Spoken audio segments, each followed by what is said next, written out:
Bienvenidos a una nueva edición de los Diálogos Filosóficos organizados por la Fundación Gustavo Bueno en colaboración con el Centro Riojano de Madrid. En esta ocasión tenemos con nosotros a Sergio Vicente Burguillo, que va a responder a la pregunta ¿qué son las matemáticas?, con ocasión de la presentación de su último libro, donde aborda este tema al respecto. Sergio Vicente es licenciado en Filosofía y en Matemáticas y ejerce como profesor de Matemáticas de enseñanza media. Antes de dar paso a Sergio, voy a hacer glosar qué significado tiene este libro. Este libro se inscribe dentro de lo que es el materialismo formalista, que es la teoría de las matemáticas del materialismo filosófico.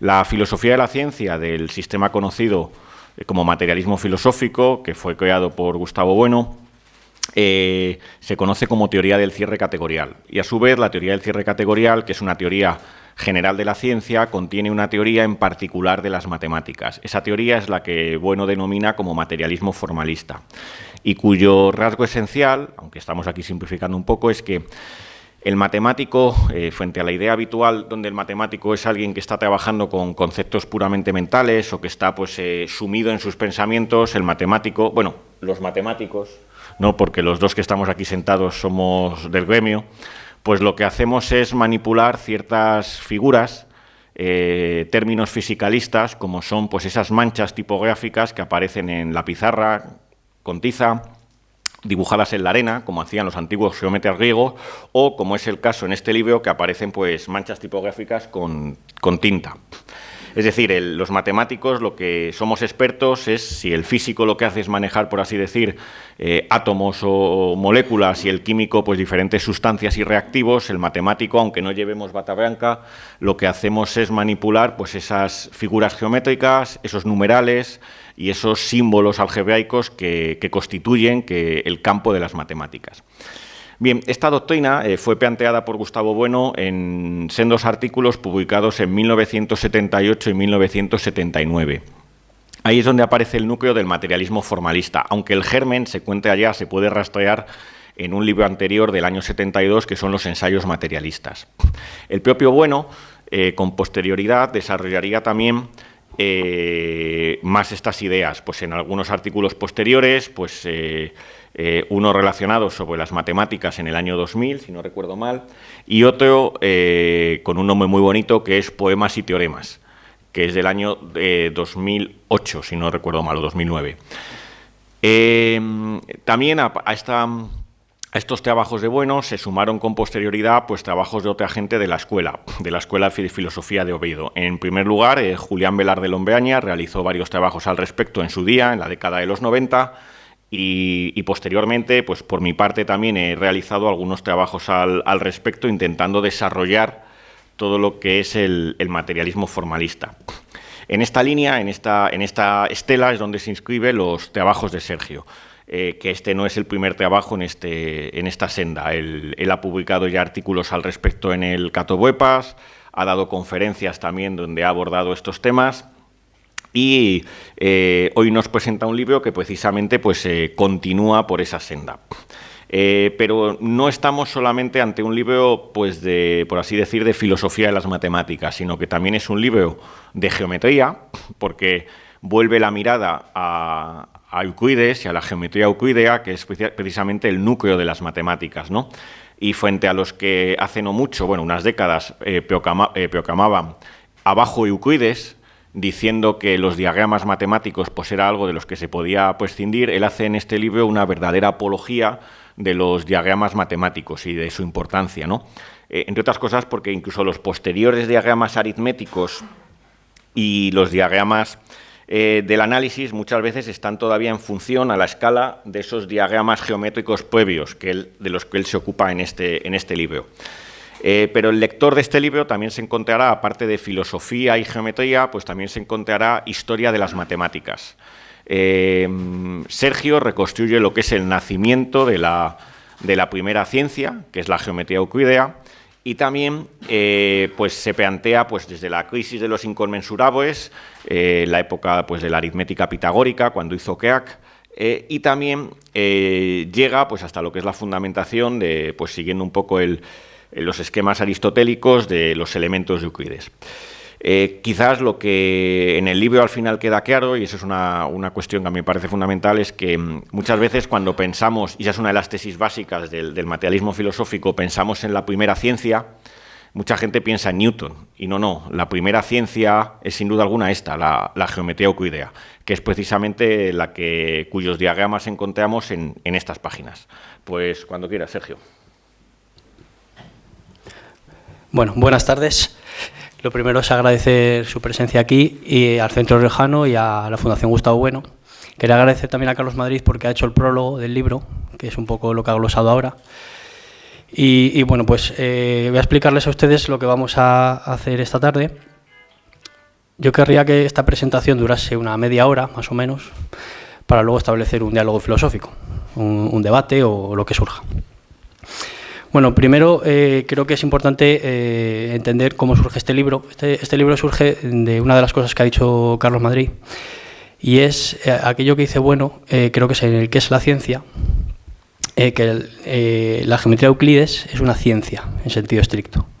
Eso, como dice Carlos, es sorprendente para muchos porque la ciencia parece ser que es ciencia natural, es física, termodinámica, mecánica, etcétera. Y eso son ciencias, efectivamente, pero la ciencia, para Gustavo Bueno, tiene 2000 años de antigüedad con respecto a esas ciencias, a la ciencia de Newton. Es decir, es del año 2300 a.C., digamos, cuando se escribieron los elementos de Euclides. Entonces, el interés por esta obra de los elementos, que es una de las más editadas de la historia, después de la Biblia, se suele decir que es este libro, ¿no?, tiene una importancia fundamental en Occidente. Vamos a ver por qué. Entonces, también este libro ha sido olvidado en el siglo XX por aquellos formalistas de la escuela de Bourbaki, de matemáticas, franceses sobre todo, que decían aquello de abajo Euclides. Es decir, olvidar de alguna manera la geometría clásica y bueno, pues trabajar con formalismo. Ese formalismo yo creo que al final ha llevado a una degeneración, que es una de las causas de la absoluta desolación que hay en las enseñanzas medias con respecto a las matemáticas, el nivel de exigencia que hay y los resultados de los alumnos, ¿no? Creo que una de las razones, como intentaré argumentar, es el abandono de la geometría clásica y de Euclides en particular. Bueno, entonces, ¿qué vamos a hacer? ¿Cómo voy a organizar la exposición? Pues la exposición consta de dos partes. Brevemente al principio voy a decir de qué trata el libro y luego detallaré en concreto cada capítulo. Y luego, bueno, pues plantearé unas conclusiones en las que podamos hacer un debate. No sé si me estoy acercando mucho. Me estoy acercando mucho, ¿verdad? Vale, perdón. ¿Se me oye así bien? Vale. Bueno, pues el libro consta básicamente de tres partes.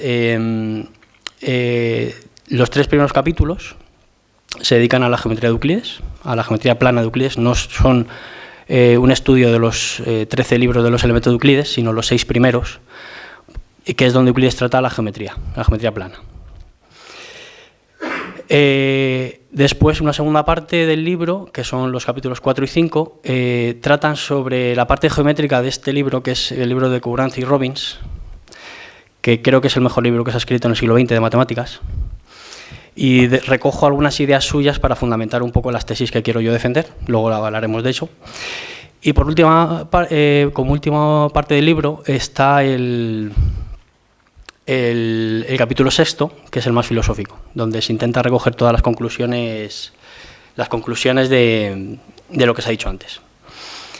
Y el libro acaba con 2 apéndices, uno con ejercicios resueltos, es decir, es un libro de matemáticas también, donde se resuelven los ejercicios en ese apéndice, y otro apéndice donde se trata qué son y qué no son las matemáticas en preguntas y respuestas, que básicamente es un artículo que ha salido ya en el Catoblepas. Bueno, entonces vamos a ir capítulo a capítulo a desgranar un poco las tesis fundamentales del libro para el que pueda tener interés, pues que lo pueda leer. El libro empieza con el prólogo de Carlos Madrid, que ha hecho un resumen hace poco, y el capítulo primero es el libro más importante de Euclides, posiblemente junto con el 5, que es el primer libro de los elementos de Euclides, donde yo sostengo la tesis de que Euclides lo que está haciendo en ese libro es intentar demostrar el teorema de Pitágoras. O sea, todo lo que es el libro 1 es una construcción para demostrar el famoso teorema de Pitágoras, que es, por cierto, la portada del libro. La portada del libro de la tapa blanda es el teorema de Pitágoras. Luego hablaremos de este diagrama porque es muy importante. A que, bueno, por cierto, hace muchas referencias a este diagrama. Entonces, el libro primero de los elementos arranca con definiciones, postulados y axiomas. Las definiciones, es una especie de síntesis del vocabulario que se va a usar. Las definiciones en Euclides no tienen el sentido que tendrán en Hilbert después, en el siglo XX, en los formalistas del siglo XX. Y hace una distinción entre postulados y axiomas. Los postulados son los principios de las operaciones, como veremos ahora después, y los axiomas son los principios de las relaciones. Y a partir de ahí, Euclides lo que va haciendo es construir los teoremas, empezando por la geometría del triángulo, criterios de congruencia del triángulo, geometría de rectángulos, las paralelas, las famosas paralelas, y luego pues termina con el teorema 47 y 48, que es como cierra el primer libro, que es el teorema de Pitágoras. Bueno, cosas interesantes de este primer libro de los elementos, y por qué se puede decir que sí que la geometría euclidiana es una ciencia en sentido estricto. Muchos comentaristas, sobre todo de corte formalista, han dicho que los elementos de Euclides tienen serios defectos. O sea, que realmente los elementos de Euclides es una obra que tiene un valor histórico, geométrico, pero que tiene defectos que hacen que no sea propiamente una ciencia, entre otras cosas. Básicamente son dos los puntos débiles que señalan estos comentaristas, por ejemplo Hilbert y otros, en los elementos. Y uno de ellos es la ausencia de un axioma de continuidad. Claro, desde nuestro punto de vista, que es el materialismo formalista de Gustavo Bueno, esta ausencia, esta carencia de los elementos es una apariencia. Porque, tal y como sostenemos nosotros, como ha dicho ya Carlos, por cierto, lo fundamental de las matemáticas, el punto de partida, son los ideogramas, las figuras. Como decía Spinoza, en el apéndice primero de la Ética, las matemáticas lo que hacen es estudiar la esencia y propiedades de las figuras. De las figuras. No dice del cosmos, como diría Galileo, etc. No. De las figuras que están dibujadas en el papel. Esa esencia y propiedad de las figuras de las que habla Spinoza es un poco la tesis también del materialismo de Gustavo Bueno. Es la esencia y propiedades de los ideogramas, ¿no? De los símbolos tipográficos, de las manchas de tinta. Por tanto, cuando muchos comentaristas críticos de Euclides dicen que al intersectar dos circunferencias puede que no se corten esas dos circunferencias, es decir, que hace falta una axioma de continuidad, están cayendo en este error, en no entender que lo que estamos hablando, que lo que Euclides entendía por términos de su ciencia eran las manchas de tinta, y las manchas de tinta de dos circunferencias siempre se tienen que cortar. No cabe la posibilidad de que no se corten. No sé si se entiende el argumento. Es decir, los grafos continuos, la recta y la circunferencia básicamente, tienen precisamente la propiedad de ser continuos, por el propio trazado. No tienen huecos como puede tener la recta de los números racionales. La segunda gran carencia que dicen los críticos de Euclides es que hay una ausencia de lo que se llama matemáticas isometrías o desplazamientos, ¿no? Bueno, esta objeción la salvó ya en su día Beppo Levi, que es un matemático italo-argentino, diciendo que, no quiero entrar aquí porque es un poco técnico, pero por lo menos que quede mencionado, dice, está en el libro más en extenso, dice Beppo Levi que en los axiomas, por ejemplo, el todo es mayor que la parte, o a dos cosas añadidas una tercera son iguales entre sí, etc., los axiomas de Euclides, más las cuatro primeras proposiciones, ahí hay una teoría de las congruencias. Y efectivamente yo creo que Beppo Levi lo salva bien. Si luego alguien tiene interés en esto, puedo profundizar un poco más, pero no quiero aquí incidir porque es una cosa un poco técnica, pero que por lo menos quiero mostrar con esto que se da respuesta a las críticas que se han hecho de Euclides. Es decir, que yo diría con Gustavo Bueno que efectivamente la geometría de Euclides es una ciencia cerrada y bien construida, que no tienen esas carencias básicas como dicen los comentaristas modernos. Bueno, pues de todo eso se ocupa el primer capítulo de mi libro, ¿no? Y bueno, pues después de salvar este tipo de cuestiones técnico-filosóficas, digamos, de filosofía de las matemáticas, se aborda la geometría de Euclides, es decir, es un libro de geometría. Yo reexpongo los teoremas de Euclides, de los elementos. La versión que he usado en español es la de Gredos, pero los ideogramas es una edición de Simpson del siglo XVIII, que es muy bonita. Los ideogramas creo que han quedado bastante bien. La portada es del libro de Simpson también, que dan ese sabor clásico, ¿no?, al capítulo. Y bueno, pues ahí se expone, por ejemplo, por volver a Spinoza, el famoso teorema que repite tantas veces Spinoza de que los 3 ángulos interiores de un triángulo suman 2 rectos, ¿no?, que repite 1000 veces en sus obras. Pues ese teorema lo propongo yo ahí y lo demuestro, que es el teorema 1.32, o sea, el libro 1, teorema 32. Se habla de las paralelas, la polémica de las paralelas, etc. Bueno, luego si alguien tiene interés en alguna de estas cosas podemos hablar. Y cierro el capítulo primero con el teorema de Pitágoras. El teorema de Pitágoras, que es verdaderamente, seguramente el teorema más importante de la geometría de Euclides y la geometría en general, ¿no? Yo lo que hago es exponer el teorema de Pitágoras, como lo hace Euclides, y pongo su demostración. Luego, al final del libro, lo retomo el teorema, veremos por qué. Y entonces, aparte del teorema de Pitágoras, yo lo que hago al final del capítulo 1 es hacer una historia del teorema de Pitágoras. Una historia del teorema de Pitágoras, tal como se trabajó en Grecia, en Mesopotamia, en China, etcétera. Y propongo demostraciones alternativas. Por ejemplo, alguna demostración que hizo Leonardo da Vinci, etc. Se conocen del teorema de Pitágoras pues más de 370 demostraciones. Hay un libro de Loomis que recoge todas las demostraciones. Bueno, Loomis lo escribió a principios del siglo XX, así que hay muchas más. Se da la circunstancia de que, no sé dónde leí, que para ser profesor de universidad en la Edad Media tenías que inventarte una demostración del teorema de Pitágoras. Por eso hay tantas, ¿no? Esto parece ser que es cierto. Bueno, entonces el capítulo primero del libro se cierra con el teorema de Pitágoras y lo que he comentado. Y luego el capítulo 2 es más geométrico. Se habla menos de filosofía, aunque siempre hay algunas nociones, ¿no? Y abarca los libros 2, 3 y 4 de los elementos de Euclides. El libro 2 es el llamado álgebra geométrico. Los profesores de matemáticas reconocemos, por ejemplo, las famosas identidades notables, a más b al cuadrado, etcétera, ¿no? Están allí recogidas, o la propiedad distributiva del álgebra. Hay una versión geométrica en la primera proposición del libro 2. También se trata, como digo, en los libros 3 y 4, que es la geometría del círculo. La geometría del círculo, el libro 3 es una delicia de la geometría, es una obra de arte, lo que hace Euclides ahí en el libro 3. La geometría básica del círculo, como puede ser pues, el corte con rectas tangentes, en fin, construcciones relativas al círculo. Que por cierto, el círculo, decía Gustavo Bueno, que era el contexto determinante más importante de la geometría plana, y tiene razón, como siempre Gustavo Bueno, ¿no?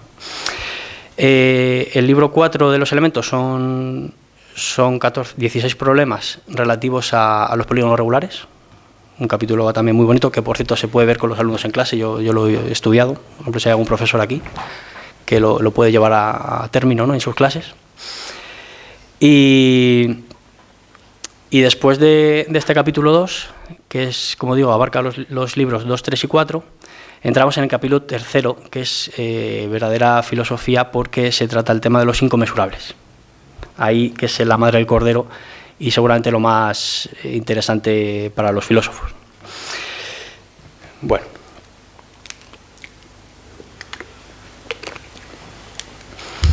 El capítulo 3, como digo, abarca los inconmensurables. Es decir, lo que llamaríamos hoy números irracionales, más o menos, no exactamente eso, pero más o menos son los irracionales.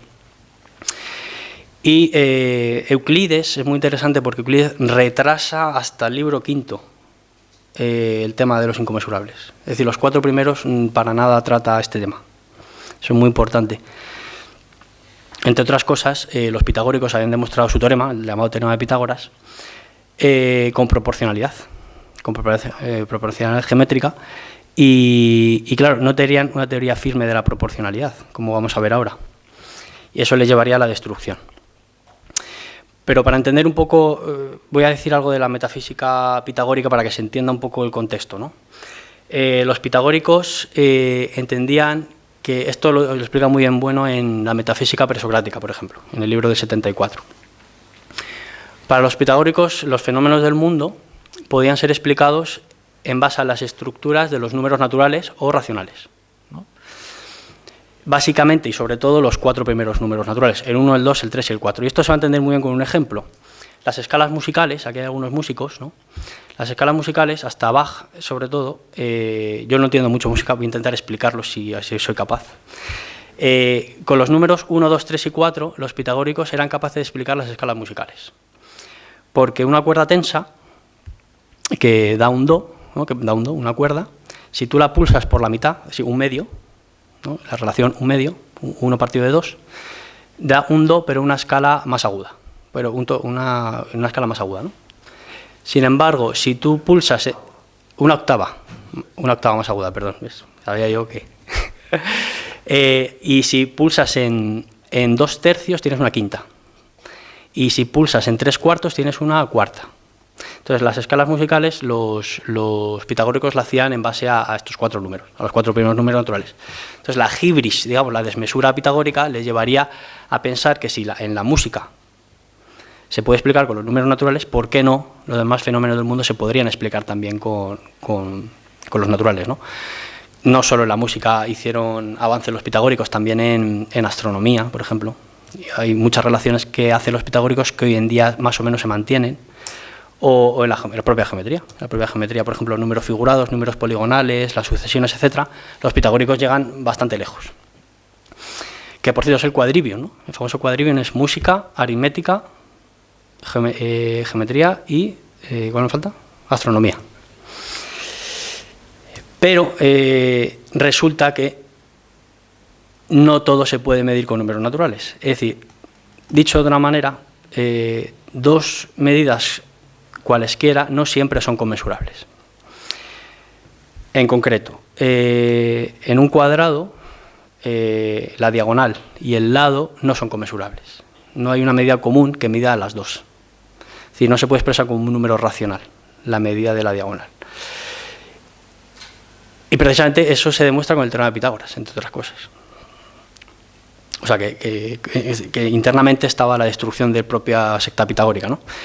También en el famoso emblema del pentalfa, ¿no? El pentagrama, la estrella de 5 puntas, ¿no? Que es el emblema secreto de los pitagóricos, la relación que hay entre la diagonal y el lado, también sale el número famoso áureo, que es un número irracional también. Entonces, como decía Platón en las leyes y Gustavo Bueno repite tantas veces, el profesor que no enseña a sus alumnos que hay números irracionales merece la pena de muerte, ¿no? Y decía Gustavo Bueno que también que tenía razón, que eso que es así, que es muy importante, ¿no? Quería remarcar eso.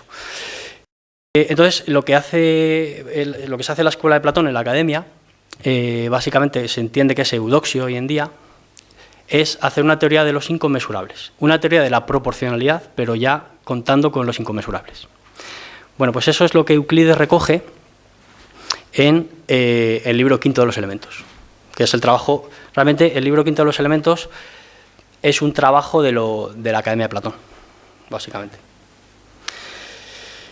Y yo lo que intento hacer en el capítulo tercero es eso, es un poco recoger ese libro quinto y explicarlo algo más sencillo, porque es bastante complicado de entender tal y como lo expone Euclides, ¿no? Intento hacerlo más sencillo. Y una vez que se tienen los inconmensurables, de las que, por cierto, doy 4 demostraciones distintas de los números irracionales, de por qué la raíz de 2 es irracional.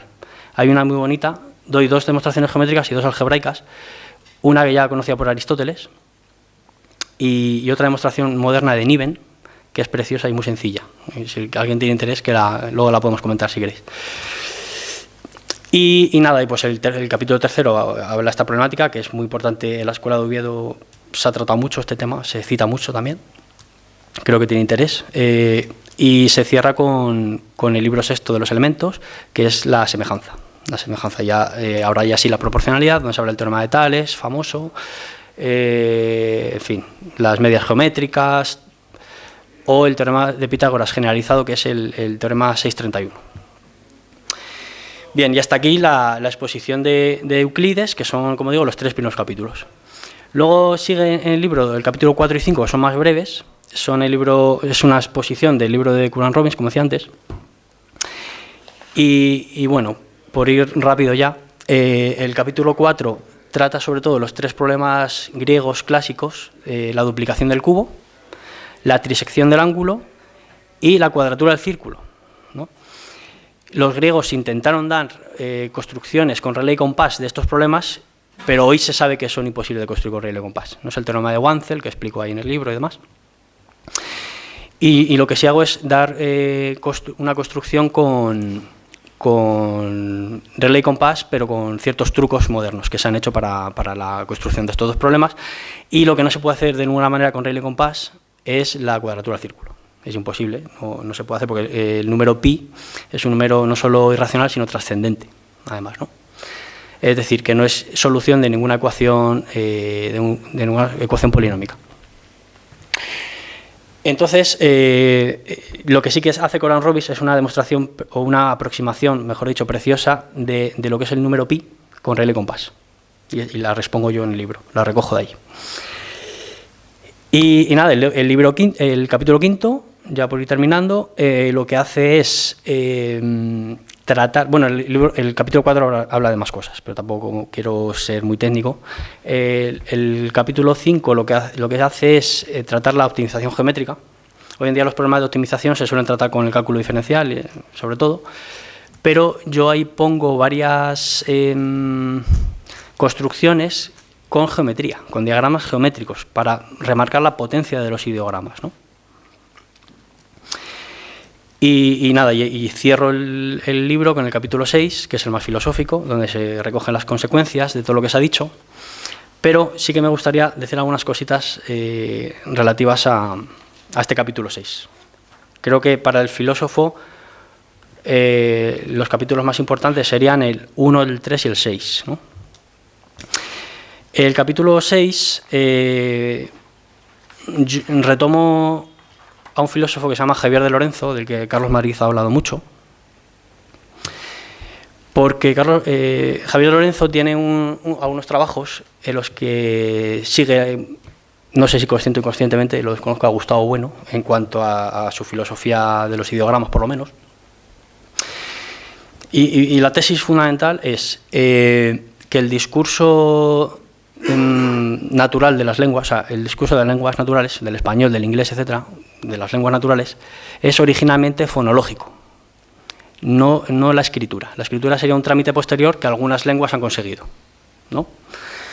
Sin embargo, lo que dice Javier Lorenzo es que el origen de las matemáticas es la escritura, es el ideograma geométrico, no la lengua natural. Esa inversión es muy interesante y muy potente, ¿no? De hecho, parece ser que el primer documento que se conoce de la escritura en Mesopotamia es una tabla fiscal, ¿no? Aritmética, un ideograma aritmético en este caso. Entonces, lo que se sostiene en ese capítulo 6 es intentar fundamentar, como hace Carlos Madrid en algunos trabajos, que el primer analogado de todos los demás ideogramas es el ideograma geométrico. El ideograma geométrico es el primer analogado. Es decir, que a pesar de que la geometría es la primera ciencia y luego se desvinculan las matemáticas de la geometría en el sentido de que hay muchas más categorías, pues la aritmética, el álgebra, la topología, el análisis infinitesimal, etc. En estas ciencias se recurre constantemente a ideogramas bidimensionales geométricos. Ideogramas, pues eso, las figuras geométricas, pero también, por ejemplo, las matrices, o por ejemplo el teorema de Bolzano, que hay que hacer un dibujo, ¿no?, en los ejes X e Y para ver que la función corta al eje X, etc., ¿no? Después de esto que digo de los ideogramas, el capítulo 6 trata sobre la dialéctica, que es una cosa que Gustavo Bueno trabajó en en un texto muy importante, se llama Figuras de la dialéctica, me parece que es del 95, si no recuerdo mal, pero que creo que no se ha aplicado mucho a las matemáticas en la escuela. Entonces yo lo que hago es retomar ese texto y poner más ejemplos, que bueno no puso, y trabajarlo un poco más, ¿no? Desarrollarlo de otra manera. Entonces, por ejemplo, por decir algo concreto, creo que la geometría euclidiana frente a la geometría no euclidiana se puede entender a la luz de las figuras de la dialéctica. Es decir, el axioma de las paralelas, que es el quinto postulado, se puede reformular como que por un punto exterior a una recta solo pasa una paralela, ¿no? Entonces lo podemos imaginar, ¿no? Una paralela. La negación de ese postulado lleva a las geometrías no euclidianas. Es decir, las geometrías construidas diciendo que hay infinitas paralelas por un punto exterior son las geometrías llamadas elípticas, ¿no? Yo doy un modelo, el modelo hiperbólico de Klein, que es el más sencillo, para que se entienda qué quiere decir eso. Y las geometrías que afirman que por un punto exterior a una recta no hay ninguna paralela, como son las geometrías esféricas. Perdón, las anteriores son las hiperbólicas, que he dicho elípticas, son las hiperbólicas. Bueno, pues toda esta problemática se puede entender, creo yo, a la luz de las figuras de la dialéctica de Gustavo Bueno. Creo que esto es novedoso, que nadie lo había dicho antes, que bueno, tiene algo de polémico, se puede discutir. Y también el tema de la famosa paradoja de Galileo, ¿no? Galileo se queda parado cuando se da cuenta de que los números pares, tienen el mismo cardinal que los naturales, ¿no? Es decir, si emparejamos, por ejemplo, el número 1 con el 2 con el 4, el 3 con el 6, etc., ese emparejamiento nos daría que los números pares, si los cuentas, son los mismos que los naturales, ¿no? Galileo separa, ¿no? Hace una catástasis, diríamos, de la filosofía de Bueno, y no saca consecuencias. Pero esa figura dialéctica la supera Cantor en el siglo XIX y construye la aritmética transfinita, ¿no? Explico en el libro, pues doy un ejemplo y demás, para que se entienda. Y ya por terminar, lo que hago ya para terminar el capítulo 6 es retomar el teorema de Pitágoras y el texto de Bueno de Poemas y Teoremas, donde habla de la racionalidad no etológica de ese teorema. Y lo que hago es exponer con las tres figuras de en posición, contraposición y resolución, ¿no? Las tres figuras de la noetología de Gustavo Bueno, que me perdonen los que no son de la escuela, y intento explicar el teorema de Pitágoras en base a ese esquema de Bueno, que es lo que hace Gustavo Bueno para explicar el primer teorema de Euclides, el de la construcción del triángulo equilátero, ¿no? en Poemas y Teoremas. Entonces, creo que es interesante aquí una cosa, y es destacar la racionalidad que llama Gustavo Bueno racionalidad atributiva frente a la distributiva, ¿no? La racionalidad distributiva sería la que el formalista entiende, y es el encadenamiento de proposiciones en base a axiomas. Vale, eso es cierto que es un tipo de racionalidad, ¿no? El encadenamiento de teoremas. Pero lo interesante, y Gustavo Bueno lo remarca, es que dentro de cada teorema hay un tipo de racionalidad atributiva. ¿Qué quiere decir esto? Que, como se muestra en este ideograma, no sé si se ve bien, que es la demostración de Euclides del teorema de Pitágoras, como decía antes, ¿no? Es un triángulo, no sé si se ve mejor si pongo esto a lo mejor. Se ve mejor este, ¿no? Un triángulo rectángulo. Lo que hace Euclides es construir cuadrados en cada uno de los lados, de los dos catetos y de la hipotenusa. Es decir, esto es lo que Gustavo Bueno llama la contraposición, ¿no? Las operaciones que se hacen sobre ese triángulo. Sobre ese triángulo, además, luego se trazan unas líneas paralelas, unas diagonales, etc. Y se usan teoremas del libro 1 de los elementos para finalmente resolver que el cuadrado construido sobre la hipotenusa, en área, es igual a los dos cuadrados sumados construidos sobre los catetos, que es el teorema de Pitágoras, ¿no? El cuadrado construido sobre la hipotenusa es igual a la suma de los cuadrados de los catetos. Bueno, pues aquí hay una racionalidad de tipo atributivo que dice Gustavo Bueno y que se pierde de vista en los comentaristas, porque Lo que hace, en lo que existe Gustavo Bueno es que hay una serie de relaciones entre partes, entre unas piezas y un despiece que se hace y una recomposición de piezas, en lo que se llama identidad sintética, ¿no? Que es la relación final del teorema. Me parece interesante remarcar esta aportación de Gustavo Bueno de la racionalidad atributiva. Y finalmente ya acabo, no quiero extenderme más. Como conclusiones, pues yo creo que este libro sostiene, se podrá por supuesto criticar, pero sostiene, como afirma Gustavo Bueno, que la ciencia que hace Euclides es una ciencia en sentido estricto, como las que puede haber en el siglo XVII y XVIII. El papel, como segunda conclusión, el papel central de los ideogramas. Los ideogramas, ya hemos dicho, son las figuras, pero también las ecuaciones, el signo diferencial, etc. Y que el discurso matemático es una combinación de lengua natural y de ideograma. Es decir, se combinan en el razonamiento, o sea, no solo son ideogramas tampoco, ni solo lengua natural, sino una combinación de ambos, ¿no?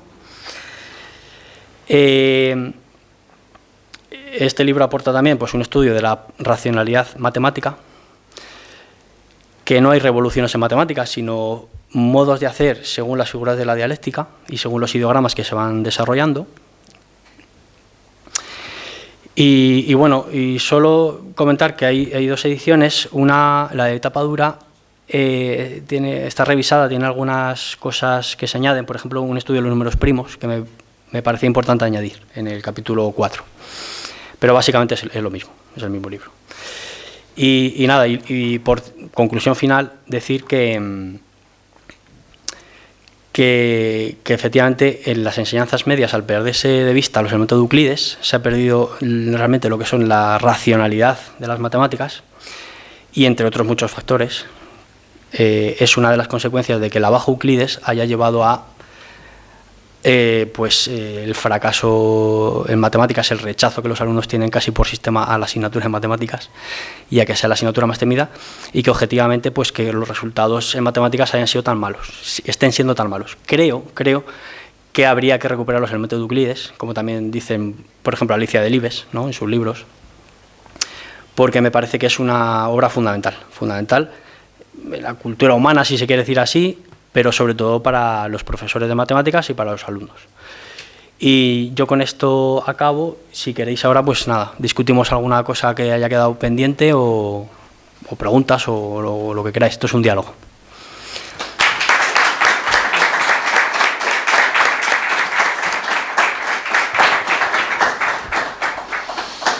Bueno, pues te planteo alguna cuestión, Sergio, ¿vale?, que me ha parecido muy interesante. Sí.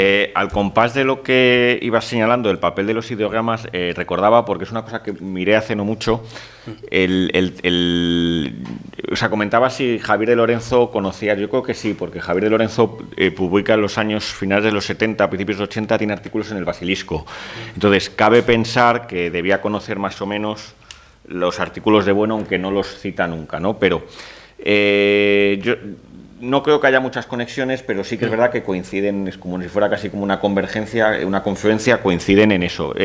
De Lorenzo plantea la noción de ideograma en 1994, y yo he mirado, si por curiosidad, si Bueno, la propia noción de ideograma alguna vez la usa, y aparece en El animal divino, en los escolios. La parte de la teoría de la posibilidad, allí menciona el término ideograma para referirse, pues esto, a los términos fisicalistas de las matemáticas, con lo cual es de una cosa de pasada, pero vamos, que no puede decirse que por lo menos tiene ese sustento el uso ese que hacemos de la noción de ideograma, tal y como la reconstruimos desde el materialismo filosófico, el tratamiento de Lorenzo, ¿no? Luego varias cosas han salido de lo que has comentado, pues por si quieres retomar alguna que se me ocurren, ¿no?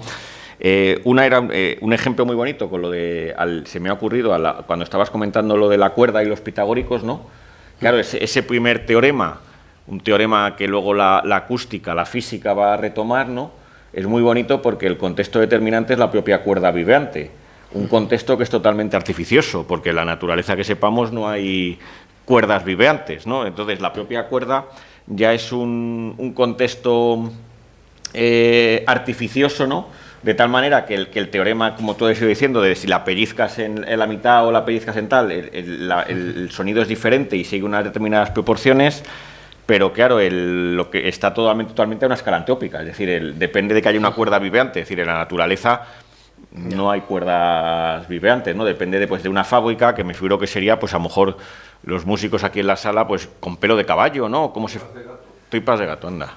Pues claro, es decir, pero claro, no hay tripas de gato sueltas por ahí en la naturaleza, ¿no? Sino que está toda una escala, a escala ya roturada por las técnicas humanas, claro. Sí. Y luego, una cosa en la que has insistido y que a mí me parece fundamental y que es lo de que el primer analogado sigue siendo la geometría, y eso es algo que a veces se olvida, ¿no? Por ejemplo, que a veces se insiste mucho desde que las categorías matemáticas están como muy fraccionadas y tal, y es cierto, es decir, uno puede tener geometrías distintas, etcétera, pero claro, tampoco podemos perder de vista que la geometría riemanniana, por ejemplo, incorpora a la geometría euclídea y a las no euclídeas, quiero decir que no hay inconmensurabilidades entre las diferentes categorías matemáticas, pero también hay continuidades entre ellas. Y donde yo creo que la principal continuidad es que todas tienen como un tronco común, como si fueran las especies biológicas, derivando de la geometría griega. O sea, que es el hecho de que, por ejemplo, las X referían a longitudes de intervalos en Descartes, pero hasta prácticamente el siglo XIX, con lo cual es que no... Quiero decir que es que a mí una crítica que se me suele a veces hacer cuando he tocado estos temas es decir, bueno, es que el análisis tal y como se hace ahora, el análisis funcional, no tiene nada que ver con los ideogramas, sino que ya tiene que ver con conceptos, ¿no? Que es lo que dicen Mario Bunge, ¿no? Pero claro, lo que no puedes, por así decir, subir al primer piso y tirar la escalera. Es que claro, depende totalmente de la geometría. Y al hilo de eso, ¿no? Como quiera preguntarte cómo veías tú eso, esa dependencia, cosa que yo, por ejemplo, la veo muy clara cuando en segundo de bachillerato explicamos análisis, ¿no?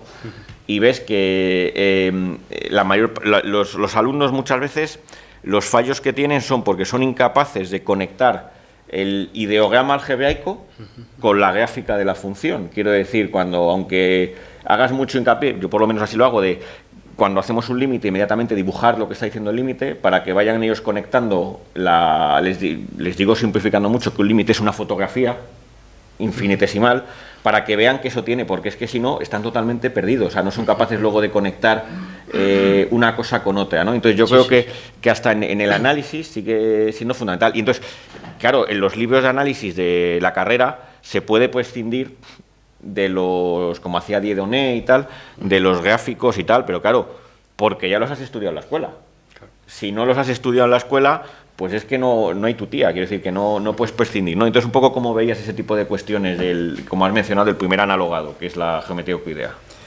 Vale, pues sí, pues muchas gracias. Yo lo que diría, al hilo de esto, es una cosa que no he mencionado, que sí que se menciona en el libro, se comenta, es el tema de que las ciencias, todas las ciencias, provienen de técnicas previas. Claro, eso es importante. Por ejemplo, básicamente y principalmente en matemática la escritura. La escritura es fundamental, ¿no? Entonces, claro, cuando hablamos de la cuerda vibrante, tienen que venir esos teoremas o esas relaciones que los pitagóricos adquieren, vienen de otras técnicas. Se suele decir que Pitágoras se dio cuenta porque tenía una herrería cerca de su casa y al escuchar los golpes veía relaciones y entonces empezó a trabajar por ahí. O sea, la técnica del herrero, ¿no? Y en cuanto a lo que comentas de los ideogramas, es fundamental. Hay un artículo un artículo tuyo, en el que hablas de cómo consideran distintos filósofos de la matemática los ideogramas. Y hablas, si no recuerdo mal, de que hay tres grupos, ¿no? Los que consideran que son figuras auxiliares, es decir, que los ideogramas sobran, que en realidad es un apoyo que uno usa pues, para facilitarse, pero que son prescindibles. De hecho, lo deseable es quitarlos. Si se quitan los ideogramas, mejor, ¿no? Que será el abajo Euclides de Bourbaki, de los formalistas, etc. Habría un segundo grupo, que sería los que dicen que los ideogramas son fundamentales, son importantes, pero por nuestras limitaciones del conocimiento, ¿no? En nuestras limitaciones nos viene bien tener el apoyo del ideograma, que es, por ejemplo, Brouwer, ¿no? Y un tercer grupo, que sería Javier de Lorenzo, o Carlos Madrid o Gustavo Bueno, que dirían que el ideograma es esencial. No es que sea auxiliar ni que sea un apoyo, es que es esencial. Es que la esencia de las matemáticas está en el ideograma. Es que las relaciones matemáticas tienen que ver principalmente con la esencia y propiedades de las figuras, como diría Spinoza, por referirnos a esta fórmula tan sencilla pero tan precisa, ¿no? Es decir, que el círculo es un contexto determinante realmente porque el círculo es el lugar de todas las simetrías con respecto al centro. Entonces eso genera una cantidad de relaciones de simetría, etcétera, que es esencial. O sea que lo fundamental es el ideograma. Es lo primero, como decía Javier Lorenzo en el discurso, pero además es que es lo esencial. Y efectivamente también estoy de acuerdo en que cruza como primer analogado todas las categorías. Hasta donde yo sé las matemáticas, todo lo que estudia yo, el ideograma geométrico es el fundamental. Y el ideograma bidimensional, porque incluso cuando estamos haciendo matrices en la pizarra son tablas, ¿no? De 2 dimensiones en realidad, por ejemplo, ¿no? Y claro, de hecho, el surgimiento del análisis matemático que tiene que ver con Leibniz, con anteriormente Fermat, por ejemplo, luego Newton, etcétera, usan constantemente figuras geométricas. El triángulo característico de Leibniz, por ejemplo, es un triángulo, en el que luego va... Por cierto, el cálculo infinitesimal, no lo he dicho antes, es una reorganización dialéctica de varias categorías, como puede ser la geometría, pero también la aritmética, el álgebra, y donde se usan específicamente las figuras de la dialéctica, la metábasis y la catábasis. Interesante, esto lo trabajo yo en el libro, creo que es bastante jugoso. Gustavo Bueno aquí para esto. Pero sí, yo estoy totalmente de acuerdo, que los ideogramas geométricos siguen siendo homologados. Y el paso fundamental creo que lo hace Descartes. A Descartes se le puede criticar muchas cosas, pero aquí es verdad que hay que reconocer la aportación que hace de cómo, por ejemplo, lo que antes se llamaba X por Y, ¿no? La relación X por Y era un rectángulo.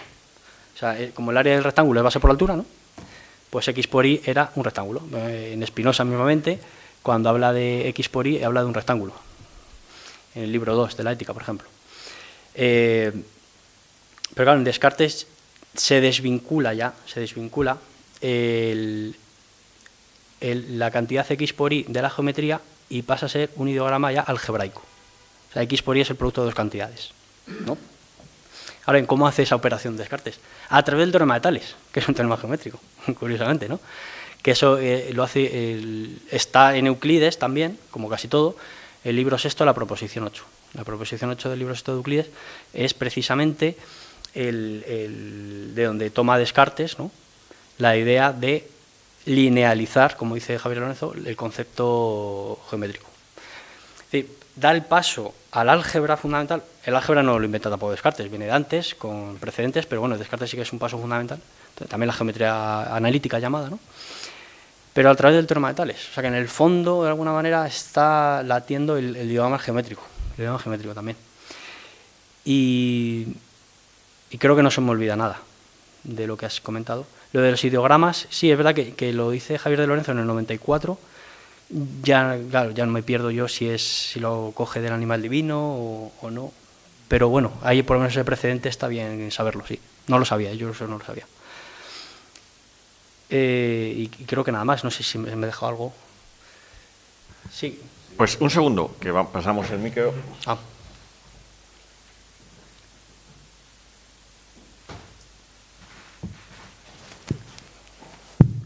No sé si es un detalle menor para apostillar lo que habéis dicho. El propio método cartesiano es en realidad el método de resolución de un problema geométrico, cómo calcular el área de un polígono irregular.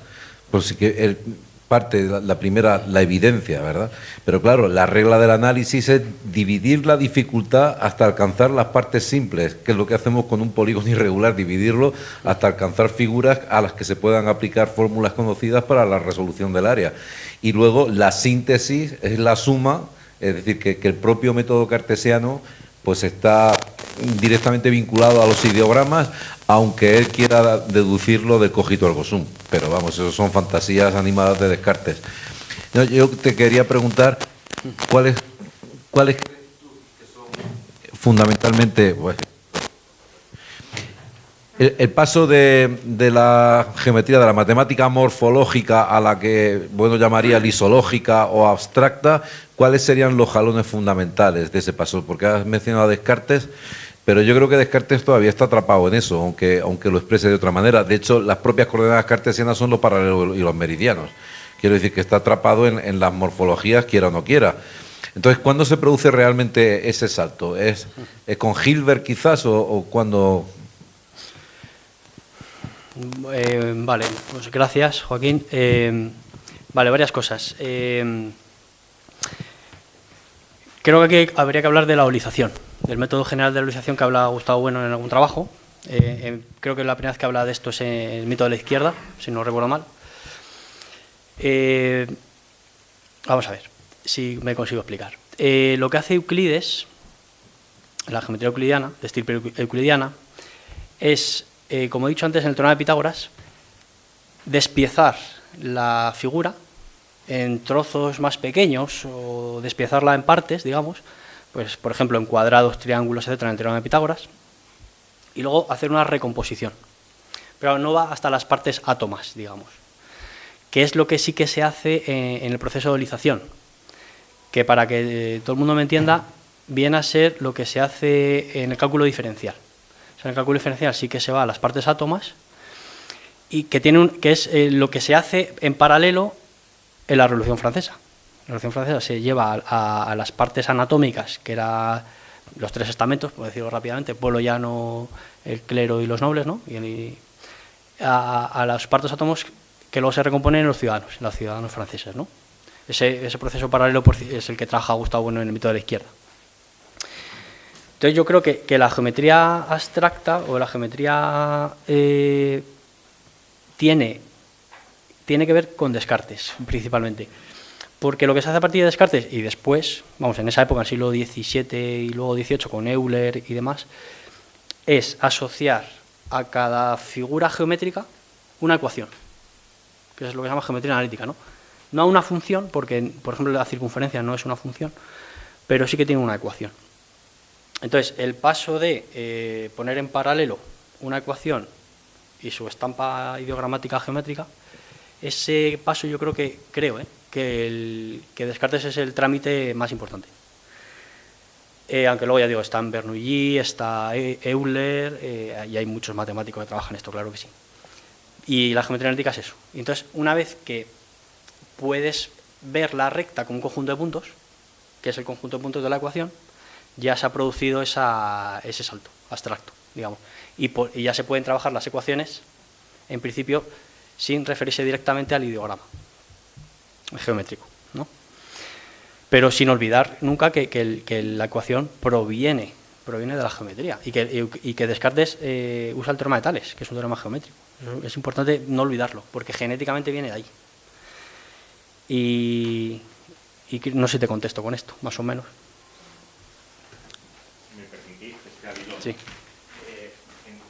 curioso porque en un prólogo a un libro de Javier de Lorenzo, se llama el libro, lo estoy citando de memoria, El racionalismo y los problemas del método. El prólogo que le pone es sobre la dialéctica reducción-absorción. Y yo creo que aquí esta es la clave del asunto. Quiero decir que efectivamente yo creo que lo que tú has dicho es el paso fundamental, pero también resulta que como las ecuaciones pueden provenir no solo de ideogramas geométricos, sino también de cuestiones meramente aritméticas y tal, se empieza a producir ahí como una dialéctica de reducción-absorción que hace lo que dices, que al final se puedan independizar, pero claro, relativamente del ideograma geométrico. Pero claro, desde el punto de vista... O sea, que es un poco lo que tú has insistido, que como primer analogado sigue estando ahí, claro, que eso a veces es lo que yo creo que se olvida. Pero es curioso porque al decirlo, la conexión con Javier de Lorenzo es que el propio Bueno, en ese prólogo, hace el ejemplo que pone es el de los números, ¿no? El que en alguna otra ocasión lo pone, el de, qué sé yo, el número 5 puede, 5 manzanas, también puede venir de 5 palitos, ¿no? Y se produce una dialéctica de reducción-absorción que al final nos lleva al numeral, pero que el numeral al final acaba siendo, porque como puede provenir tanto de las 5 manzanas como de los 5 palitos, pues acaba independizando de uno y otro. Entonces yo creo que también tiene eso mucho que ver ahí No sé cómo lo ves, eso ahí, esa dialéctica ahí. Sí, yo creo que ahí está un poco la clave. Y por insistir un poco en esto, yo creo que lo que es el análisis infinitesimal, el cálculo infinitesimal, recoge lo que es la aritmética, el álgebra, esta parte algebraica que decimos de Descartes, todos los problemas de la física y de la mecánica, y con las figuras de la dialéctica, que obviamente no se llamaban así entonces, la metábasis, los pasos al límite, ¿no? Se consigue construir lo que es el cálculo diferencial y cálculo integral, ¿no? Cálculo infinitesimal. Pero sí, yo creo que lo que has dicho estoy de acuerdo, vamos, es esa polémica, o esa dialéctica, mejor dicho, reducción a absorción. Sí, vamos, no tengo nada que... En primer lugar, recuerdo que le pregunté a Bueno qué significaba la geometría de las ideas en relación con lo de Spinoza y tal, y no me respondió, o bueno, me dijo que era complejo. Y luego lo he visto en internet, en YouTube, hay un vídeo por ahí de la idea de progreso, donde lo menciona este tema de la geometría de las ideas, y me acordé de lo que se suele decir, de que las matemáticas abstraen la idea de tiempo, ¿no? En relación con el progreso. Me acordé al momento de escuchar eso, ¿no? Uh-huh. En segundo lugar, no sé si has hecho un análisis de todas las citas que tiene Bueno en toda su bibliografía, de cuando hace ejemplos de explicación de algo, cita un teorema geométrico, por ejemplo, para explicar una idea de, qué sé yo, de política, por ejemplo. Eso no sé si lo has revisado o si está aplicado en el libro, porque es interesante también todas estas citas que a veces, en relación con las matemáticas aplicadas a cualquier otro tipo de disciplina, ¿no? En mi caso el derecho, la matemática aplicada al derecho, por ejemplo, en cuanto a la normatividad, las reglas, lo que me interesaría, ¿no? Por ejemplo. Y en tercer lugar, el tema hay un libro por ahí buscando en internet que dice algo de qué es la geometría o algo así, que habla del espacio, ¿no? De que como si la geometría fuera la ciencia que estudia el espacio, y también ahí me recordé cuando se suele diferenciar el espacio de la materia, ¿no? Y en relación también, por ejemplo, al tomo sexto que nunca se publicó de la teoría de cierre categorial, que habla más o menos del tema del espacio, en relación con el campo y con todas estas cuestiones, y cómo por ejemplo, cómo tú ves cuando se dice, ¿no?, cuál es el objeto de estudio de la antropología, ¿es el hombre o son los materiales antropológicos? ¿Cuál es el objeto de estudio de la geometría? Has dicho los ideogramas, ¿no? Sí. Pero en otro tipo de gente estudiosa en matemáticas suele decir que el espacio, por ejemplo, o la forma, como si la forma fuera lo mismo que el ideograma, ¿no? No sé cómo lo ves en ese sentido. Gracias. Sí. Vale, pues gracias. Por contestarte brevemente, la geometría de las ideas, un tema complicado este. Yo diría que, vamos a ver, yo diría que lo que quiere decir Bueno, creo, es que las ideas tienen conexiones entre ellas y desconexiones, ¿no? Y se puede hacer una arquitectura, una geometría dentro de las ideas. Es decir, la idea de hombre remite a la idea de libertad, la idea de Estado, etcétera, ¿no? Se puede hacer una especie de mapa o de geometría en ese sentido. También se puede considerar que todos los grandes filósofos han sido matemáticos, ¿no? Desde Platón, o que también retoman el método geométrico como la propia ética de Spinoza, que es una copia en la forma de lo que es los elementos de Euclides, precisamente, ¿no? Hablando de proposición, axioma, postulado, definición, demostración, escolio, o sea, tal cual, ¿no? Y luego cuando decías lo de la aplicación del materialismo filosófico de Gustavo Bueno en conceptos matemáticos, o sea, cómo usa conceptos matemáticos en la obra de Bueno, mismamente el concepto de cierre categorial, está tomado de la teoría de grupos, ¿no? La teoría de grupos en matemáticas, un grupo se dice que es un conjunto en el que dados dos elementos cualesquiera, al operarse entre ellos, da un tercer elemento que pertenece al campo también. Entonces, el cierre categorial está tomada esa idea de ahí, de la matemática, de teoría de grupos, y es que dados dos términos, por ejemplo, de la geometría, al componerlos, al dividirlos, al trabajarlos, da otro término de la geometría. Es decir, por ejemplo, al intersectar una circunferencia con una recta da un punto, pero los puntos son parte de la circunferencia. Y a su vez los teoremas devuelven teoremas geométricos. Eso es un poco la idea de cierre categorial aplicado a la geometría, tal y como lo entiendo yo. ¿Y cuál es el fundamento o qué es lo que estudia la geometría? El espacio, las formas, no, como hemos dicho, los ideogramas. Es decir, la disposición bidimensional de unos grafos, bidimensional quiere decir que eso se puede trabajar en dos direcciones, no que porque todos los cuerpos son de 3 dimensiones, ¿no? Pero sí que las operaciones solo se pueden hacer de arriba a abajo, izquierda a derecha, pero no se puede hacer en profundo, digamos, ¿no? Entonces, las relaciones que salen entre los ideogramas, esas relaciones que surgen son lo que llamamos geometría. O sea, el fundamento de la geometría. Así lo entiendo yo. No sé si te contesto. A ver, si quería. Bien, bueno, lo primero, bueno, muchas gracias. Y bueno, mi pregunta va en torno a los 2 artículos que tienes publicados que he estado consultando respecto a esa no nueva pedagogía, pero sí una pedagogía distinta de la enseñanza matemática.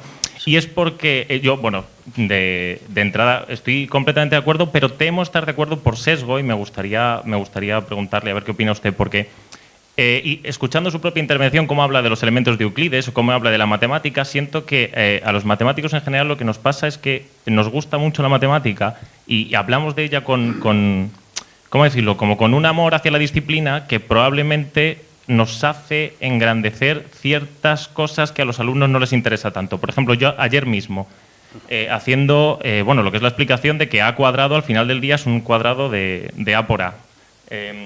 O, por ejemplo, que la suma de los ángulos interiores de un triángulo efectivamente son 2 rectos, ¿no? Y entonces yo se lo decía a una alumna que tengo de clases particulares y ella me decía, esto es mucho más bonito, exactamente dijo esta frase, esto es mucho más bonito que decir que son 180. Entonces, claro, yo lo que pienso es, realmente, claro, ¿por qué se elige sistemáticamente decir 180 grados y no decir que las sumas son 2 rectos, ¿no? Y claro, esto a mí me hace pensar lo que decía ahora mismo, lo que decía Carlos Madrid, del concepto de límite y tal, que yo conozco, y evidentemente es algo personal, pero yo conozco a mucha gente que son ingenieros, que son incluso físicos, que genuinamente no tienen esa abstracción al ideograma cuando realizan un límite o una integral. Entonces, y bueno, me recuerda también a aquella controversia, entre comillas, el vídeo que es muy divertido, ¿no? que es aquel de Carlos Madrid discutiendo con un ingeniero, que el ingeniero le dice una integral es un número, y Madrid le dice, eso, ¿pero qué está diciendo usted? ¿No? En plan, dice, pero bueno, para mí es bastante cómico, pero creo que expresa muy bien esto, ¿verdad? Porque no sé si me estoy explicando, ¿verdad? Porque al final siento que estamos un poco haciendo apología de un matemático como Hardy. Es decir, estamos diciendo, no, es que los ideogramas y demás, y parece ser que al sistema y a la forma de enseñanza lo que le interesa es decir, los ángulos interiores de un triángulo son 2 rectos, no, son 180 grados, porque así lo enfocas hacia afuera, hacia lo que sería un salir de esa ciencia del ideograma y ciencia de las figuras y la tinta y salir a lo que sería pues eso, en plan de lo que es una disciplina más técnica, ¿no? Esa sería la pregunta. Muchas gracias. Vale, pues gracias. Sí, los elementos, Euclides dice que suman 2 rectos, entre otras cosas porque no hay unidad de medida angular en los elementos. Los elementos solo hablan de ángulos rectos, ángulos llanos, pero no hay ángulo, o sea, no existen los grados ni los radianes, como se habla hoy en física también, ¿no?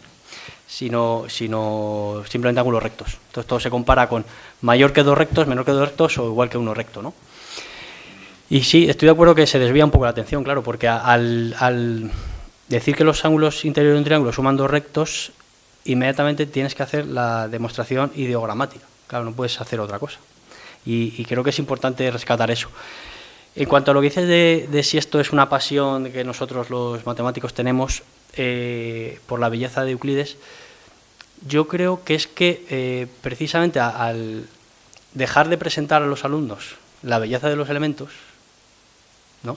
Ahora voy a contar una anécdota que decía, bueno, por cierto, no que se me olvide, estamos fomentando el relativismo, de alguna manera, dicho mal y pronto, ¿no? Es decir, los alumnos no ven la verdad que es sencilla de construir en los elementos, porque no se les enseña los elementos de Euclides, se les está privando de eso. Es casi un delito esto, porque al estudiar, por ejemplo, el libro 1 de los elementos, o el libro 3, que es precioso, porque el libro 3 es la geometría del círculo y es muy bonita, tal y como lo presenta Euclides, no solo estás fomentando, si quieres, la parte recreativa, sino también la verdad objetiva, que está ahí presente en los elementos, ¿no? Y yo creo que al quitar esto, al borrar esto, Claro, al final el objetivo, como dice Sánchez Tortosa muchas veces, puede ser otro. Es que a lo mejor el objetivo es no enseñar. Y el objetivo de las leyes educativas es otro.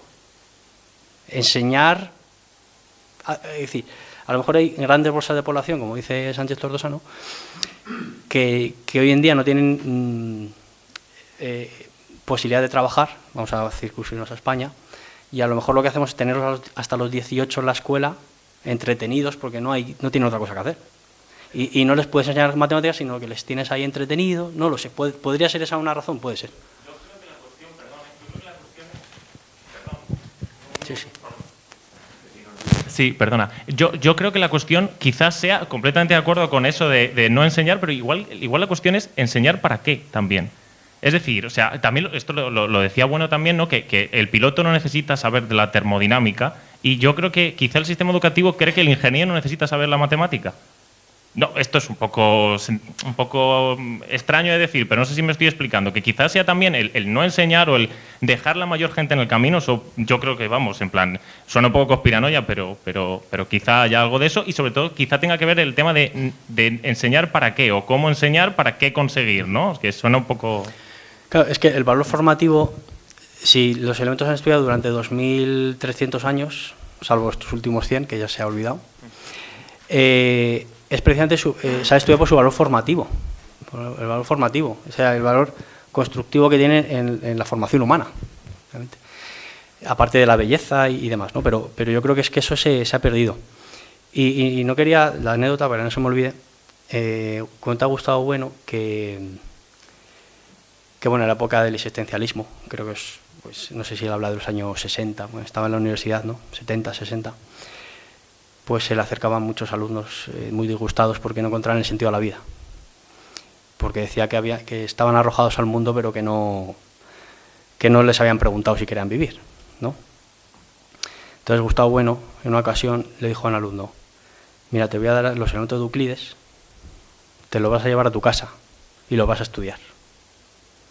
Y si aún así sigues sin querer vivir, te doy yo la pistola. ¿No? Es decir, como, hombre, un poco exagerando, pero la idea es esta. Es decir, si ni siquiera encuentras la belleza aquí, pues yo ya no sé qué hacer contigo, ya no puedo hacer nada más, ¿no? Es un acto de generosidad, ¿no? Tenemos en todo Euclides ya, como último término, ya si no encuentras sabor a la vida, pues estudia esto, ¿no? Pero esa anécdota es muy potente, porque lo que está diciendo Gustavo Bueno es lo que quiero decir yo con esta respuesta, y con lo importante que son, no solo en sentido de la vida, sino esto contra el relativismo, contra el escepticismo, contra el todo es opinión, todo es opinable, que los jóvenes estamos hartos de verlo en las clases, ¿no? No, es que esta es mi opinión. ¿Cómo que mi opinión? A mí qué me importa, pero si es que el teorema de Pitágoras es objetivamente verdadero, no todo es opinable, por lo menos hay un campo objetivo, y ese es el valor formativo de los elementos. Bueno, pues felicidades, Sergio, por el libro, que hace mucho que no te veíamos y estabas trabajando en estas cosas.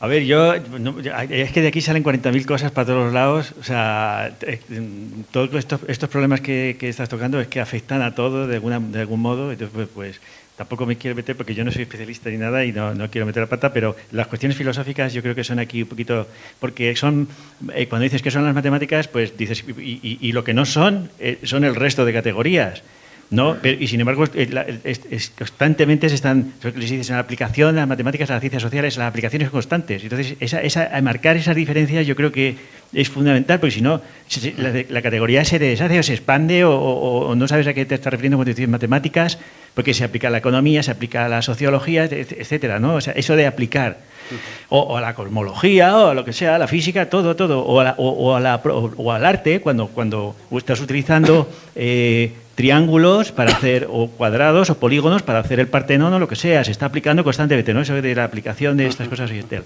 Entonces, ahí esa delimitación categorial, yo creo que es el fundamento para no confundirse, para confundir unas cosas con otras, las matemáticas con lo que no, con la música, por ejemplo, ¿no? Para no confundir unas cosas con otras, porque la música tiene que sonar y la matemática no suena.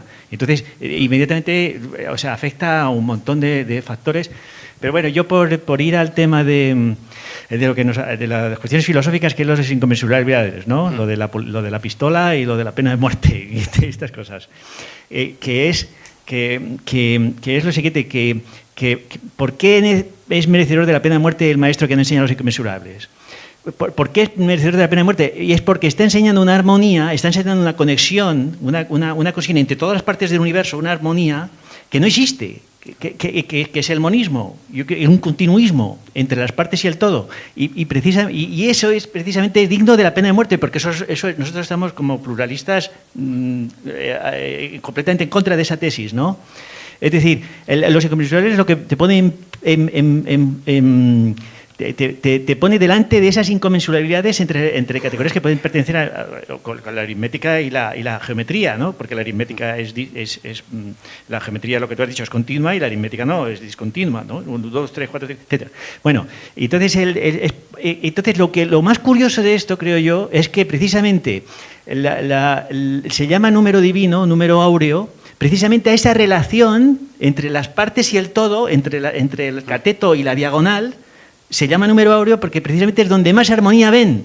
O sea, precisamente donde nosotros vemos las inconmensurabilidades en las partes de la realidad, ahí ellos veían el número divino.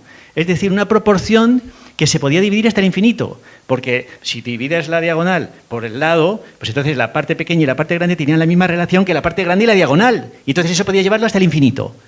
Y entonces ahí encontraban la máxima proporción y la máxima armonía del universo. Precisamente donde nosotros vemos la desarmonía total y las cortaduras irrevocables, ¿no? Y entonces, pero sin embargo esta estructura se ha vuelto a repetir, que es lo que llama, estructuras metafinitas.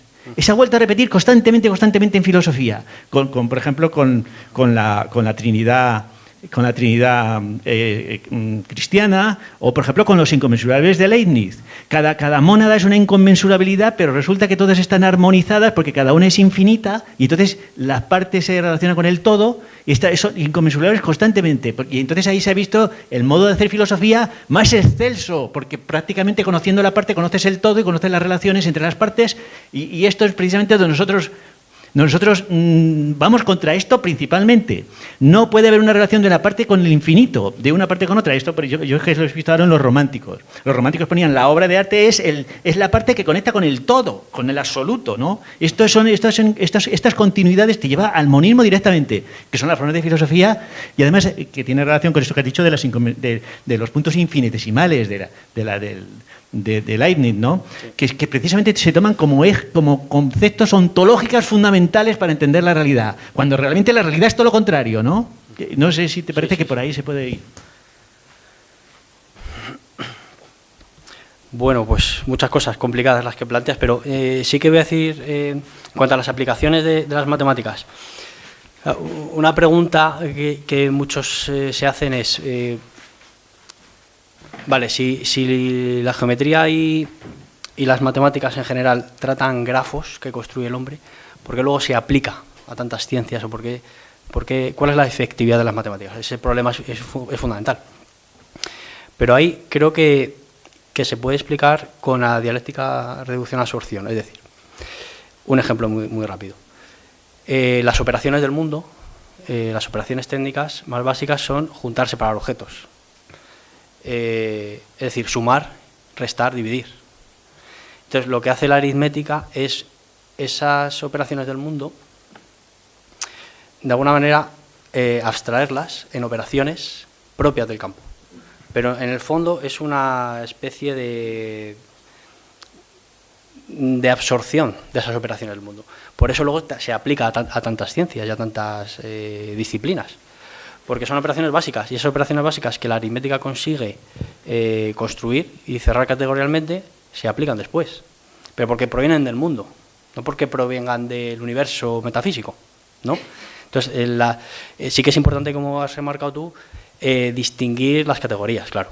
Es decir, la geometría de Euclides pues es la geometría de los grafos planos, la geometría, incluso la tridimensional, Euclides la proyecta en el papel. El cubo, los poliedros regulares también tienen una figura bidimensional, ¿no? Pero claro, luego están otras categorías matemáticas que no son geometría, la topología, etcétera, etcétera, ¿no? Y luego el tema tan complicado de las estructuras metafinitas, ¿no?, que has trabajado tú tanto, Yo creo que la clave de por qué se llamaba razón áurea y demás tiene que ver con una estructura holótica que tiene la razón áurea, que es que bueno, lo has dicho tú también, que es que el todo y la parte, o sea, el todo es a la parte como la parte es al resto, ¿no? Que queda al dividir un segmento, ¿no? Entonces esa estructura holótica da mucho juego y da muchas combinaciones que, bueno, que se encuentran en estructuras naturales, como puede ser las hojas, la espiral del caracol, ¿no? Etcétera, también tiene eso, habría que ver por qué, pero sí es verdad que se puede rescatar el número áureo de muchas cosas del mundo también. Y en cuanto a las mónadas, yo creo que es que Leibniz era pitagórico en el fondo, era pitagórico, sí. De hecho, Euclides a la unidad, al uno, al punto, lo llama estigmé, ¿no? Es punción, ¿no? Y sin embargo, los pitagóricos lo llaman mónada, lo llamaban así, que es lo que rescata Leibniz en su metafísica. La metafísica son mónadas, son puntos infinitesimales. Lo que pasa es que, claro, lo que tiene Leibniz detrás es el cálculo infinitesimal. Y entonces, cada punto infinitesimal refleja el universo. De alguna manera, para los pitagóricos también, la unidad reflejaba el universo. La unidad era el todo, era Dios, era la creación, ¿no? Bueno, la creación no exactamente, porque no eran creacionistas, pero bueno. Y no sé qué más, si me dejo algo, pero vamos. Yo creo que sí que las estructuras metafinitas sí que creo que tienen una cierta vinculación en la filosofía de bueno, una vinculación positiva y un rescate en la figura de la dialéctica.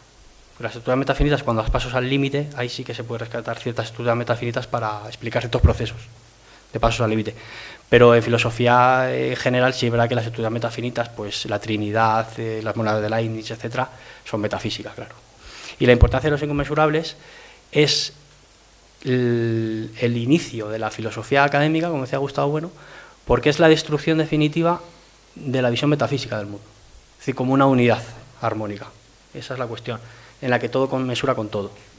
Y esa ruptura que interviene Platón, y Eudoxo desarrolla y Euclides recoge en el libro quinto, ¿no? Es la ruptura definitiva de la metafísica presocrática. Por eso en Platón empieza la filosofía realmente a andar. Y si me permitís una cosa que al hilo de lo que mencionaba Luis, una conexión muy... O sea, lo del número áureo, si no recuerdo mal, el término ese áureo es del siglo XIX, es muy posterior. El término clásico es división en media y extrema razón.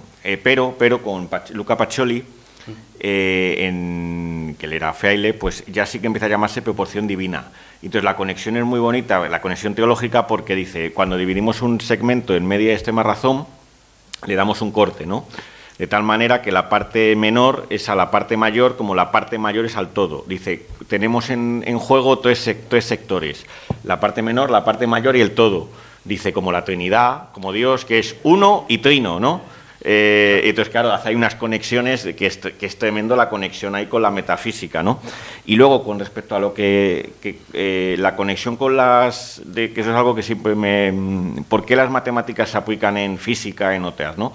Yo creo que la clave aquí está, curiosamente, en el texto aquel que apareció en las oposiciones de secundaria de Madrid, y esa es la clave, el del hiperrealismo, porque y de hecho también se puede ver muy bien que hace poco lo descubrí, en una conferencia de Álvaro González, Ciencias Humanas y Divinas, al final de la misma, el autor del Quijote, que escribe en el Catoboepas, que es el gran filósofo del Quijote, que ya lleva 180... No, José Antonio López Calle, interviene diciéndole a Bueno que bueno, pero que sale el tema y Bueno no deja ni que conteste Álvaro González, contesta al propio Bueno indignado diciéndole, pero es que usted no se da cuenta, se da la vuelta a Bueno, dice que las órbitas, las elipses keplerianas no están ahí, sino que están en el papel. Entonces, claro, la cuestión es que los teoremas donde se dibujan, en el caso, por ejemplo, de la astronomía, es cuando se proyectan las órbitas en el papel. Y entonces, claro, hay, por así decir, esos fenómenos entran en la categoría y entran sobre un plano bidimensional, que es donde hacemos matemáticas. O sea, que no es tanto que las matemáticas se apliquen al mundo, cuanto que es que ciertos fenómenos roturados por las técnicas entran en la categoría matemática. O sea, la fecha es totalmente cambiada. Y teníamos, sí, por ahí. Sí, hola, buenas tardes. Hola. Y nada, enhorabuena por la exposición y por el libro. Nada, yo quería comentar algún tema relacionado con esto último que se ha hablado acerca del ámbito de la categoría de las matemáticas. Porque la pregunta, la verdad, que te deja un poco con una paradoja. ¿Qué son las matemáticas? Algo que podemos aplicar a veces algo muy cercano y a veces que parece que está aplicado de forma lejana en otras categorías. ¿Por qué son así? La verdad que cogiendo el hilo que antes tú tomaste o que tú mencionaste acerca del artículo de Poemas y Teoremas, que es magnífico, es un artículo que es para enmarcar, donde se hace ese análisis que tú comentaste noetológico, que bueno, es un poco un análisis como de una racionalidad más extensa que puede ser la racionalidad científica, una racionalidad genérica. Yo la verdad que me interesaba si vosotros, Carlos Madrid también, que trata estos temas, estáis interesados en seguir esa línea noetológica, porque la verdad que me parece muy interesante. A veces, analizando los textos de Bueno y analizando los análisis científicos de Bueno, en la noseología parece que se hace como una especie de análisis, en este caso de la matemática, y se puede llegar al núcleo, al fondo, por ejemplo, de elementos como las identidades sintéticas, donde se ve, que está muy bien, donde se ve cómo se pueden anular o se pueden segregar las operaciones y queda la identidad sintética perteneciendo a ese ámbito de la materia terciogenérica. Pero en estos análisis, como el ejemplo este de Poemas y Teoremas, pues hay una especie del análisis, se pasa un poco a la síntesis y ya se reaplica esas identidades sintéticas ya a otros campos. A mí eso me parece muy interesante porque la identidad sintética ahí parece como que ya no queda aislada, que ya se sabe que la identidad sintética es como una disociación, pero tiene todos los elementos que no se pueden separar, que lo repite muchísimo Bueno. Pero como digo, en ese análisis noetológico parece como que la identidad recobra todos sus elementos y yo os propongo una formulación que podría ser que apareciese esa identidad sintética como una especie de función resumen que retoma, que recurre a las antiguas, a esas operaciones, a esos términos que en cierta manera en la identidad sintética se han segregado. Porque como antes ponías el teorema, cuando esos teoremas se aplican en otros campos, parece como que se condensan en una fórmula escueta, que es la que tenemos como ejemplo, la de el cuadrado de la hipotenusa es igual a la suma del cuadrado de los catetos, pero esa fórmula condensada llama al resto de operaciones que han producido esa formulación escueta. Es decir, nosotros cuando integramos en otro campo científico una identidad como el teorema de Pitágoras, y retomando lo que decía Luis Carlos, yo creo que hay como una llamada al resto de elementos que han configurado esa identidad sintética y se integran en ese nuevo campo científico. Y entonces yo creo que esa visión es muy potente porque estás como cogiendo un trozo de realidad y metiéndolo de nuevo en otro campo, que a mí me recuerda a los análisis del lenguaje de Bueno, cuando Bueno dice que las palabras no remiten o no vienen de imágenes mentales, las palabras vienen de los objetos. Es decir, tú cuando dices un arado, remites al objeto arado. Lo que pasa es que tú lo has reformado, lo has reestructurado a través de movimientos supralaríngeos, lo has reestructurado en una palabra. Pero tú estás tomando un trozo de realidad y metiéndolo e insertándolo en otro contexto. Y con las identidades sintéticas podría pasar lo mismo. Tú coges un trozo de realidad que es coger un triángulo, un rectángulo, hacer unos cuadrados, trazar unos triángulos, comparar esos triángulos y ver que tienen el mismo área. Y después ver que esa suma de áreas pues te da ese resultado. Esa condensación después tú lo metes en otros campos científicos. Y yo creo que por ahí puede venir la virtualidad de las matemáticas, que es como una especie de encaje, de encastre de ciertos elementos en otros campos científicos con esa virtualidad, con esa facilidad que tienes de tomar esos elementos que en cierto punto, porque yo a veces cuando se traza un teorema me parece que es como una especie de bucle donde hay una trayectoria, pero ese bucle tiene un punto singular. Ese punto singular podría ser el de la identidad sintética. Y ese punto singular es virtualmente transportable, es fácilmente transportable a otros campos científicos.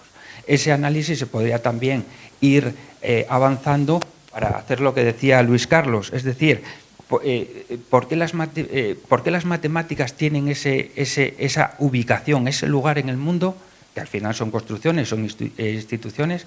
¿Por qué tienen ese lugar en el mundo? Y a lo mejor, ¿por qué tienen ese lugar en el mundo en otras instituciones? ¿Por qué si yo hago un motor, lo primero que tomo a lo mejor son teoremas? Y no los tomo al final, los tomo al principio. Bueno, aventuro una especie de posible razonamiento, como digo, no teológico o genérico hacia las matemáticas, que os pido vuestra perspectiva. Vamos, sí, sí. Vale, pues muchas gracias. Yo lo que diría es que la noetología es muy potente para analizar cada teorema en particular. Es decir, las tres fases, que son posición, contraposición y resolución, es potente, pero para analizar un teorema o cada teorema. Es decir, para entender bien el teorema de Pitágoras, la racionalidad que está ahí figurando, ¿no? Las tres fases de la notología de Bueno te permiten entender el teorema, te permiten distinguir las fases, te permiten distinguir las operaciones y las relaciones del teorema.